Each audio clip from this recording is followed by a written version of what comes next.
Got a question this week about the role of ego or ego suppression in being a good leader, or more importantly, in living fulfilling lives.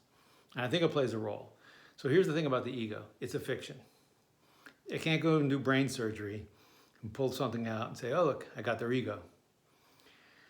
Ego is a word we made up to describe what appears to be some kind of an agent in our heads, which has a degree of control over our emotions, our behaviors, and our activities.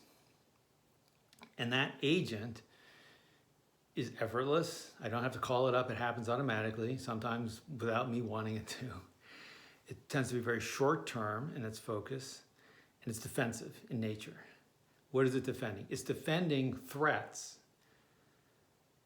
from my previous successes, to my previously praised characteristics, i.e. what I've identified myself as my identity, and the previous decisions that I've made. So we're not actually defending ourselves against anything outside that's real. We're defending ourselves against our own threats. And this defensiveness, and there's a great TED Talk by Judge Tam, which I'll put a link to. This defensiveness is the biggest thing getting in our way of living fulfilling lives and stress and conflict at work. And so I think a different way to think about it is the ego just tends to be your default position from which you view the universe. Default meaning it's the lowest energy state. It's the one that if you don't think about it and you make no effort, you'll view the world, you say, from behind my own eyeballs. Okay, that happens to me. This is my feeling about that. Here's where I sit. And I view the world from behind my own eyeballs.